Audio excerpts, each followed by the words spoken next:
Kaya mga ka-discovery, pakita ko lang sa inyo yung, yung sitwasyon dito sa may sa may Pasig Cainta Rizal, dito sa may Imelda Avenue. Kaya pakita ko lang yung sitwasyon dahil sa bagyong Christine. Pakita ko lang sa inyo yung mga sasakyan na kasi itong lugar na to ay binabaha. Kaya yung mga sasakyan nila dito ay nilagay nila dito sa highway para hindi abutin ng baha.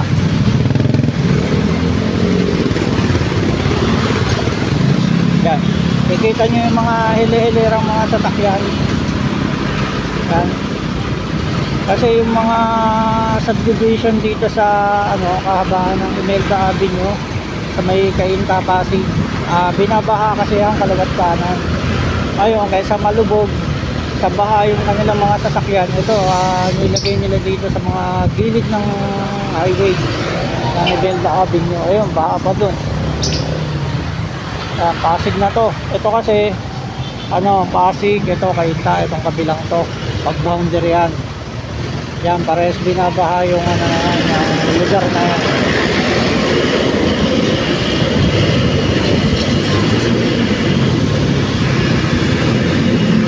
Yan, dito na tayo sa may Karangalan.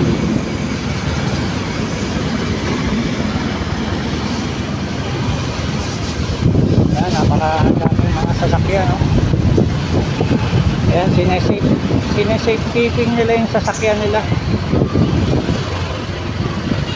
Kasi oras na malubog yan ay malaki-laking gastos ang kanilang gagastos din. Kaya mga sasakyan nila ay nilagay na nila dito kasi itong kalsada ay medyo mataas.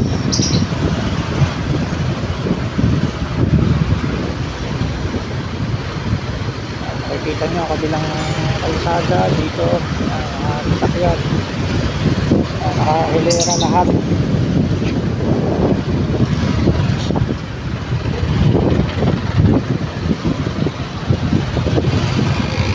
Dahil sa nagbabadyang bagyo, mga pagbaha dito sa lugar na to, lalo na sa lugar ng ng Vista Verde at Village East. Yan, talagang lumulubog sa sa tubig kapag bumabagyo. Yan, makikita nyo maraming mga sasakyan, mga kaliwat kanan na pinarada nila. Kaya medyo masikip ang daloy ng traffic dito dahil sa dami ng mga sasakyan na nakaparada.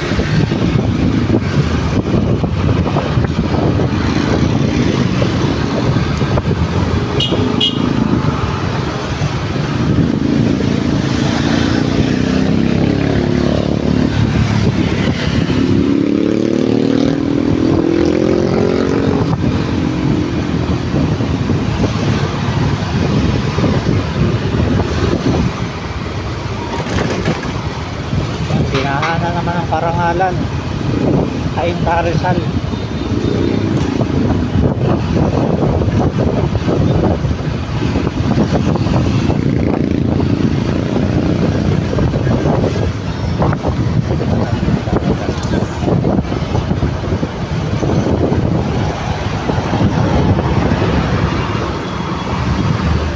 Yan, ito yung Vista Verde.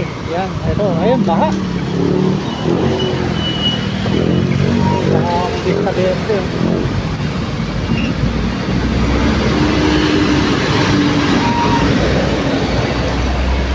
Silipin natin yung Vista Verde. Ayun, baha pa rin. Lubog na lubog ang Vista Verde, Ay, bilad.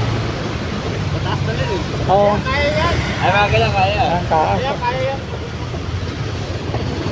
Ay, helmet ito, baka mabasa. Pasok ko na. Dito lang tayo. Huwag na. Yan, bahang-baha sa Vista Verde. Tuloy-tuloy ang dito. Hindi pa rin nagbabago. Galing ng tubig. Dito lang tayo.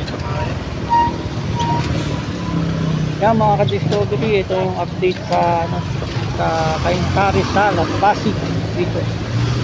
Kahabaan ng Imelda Avenue.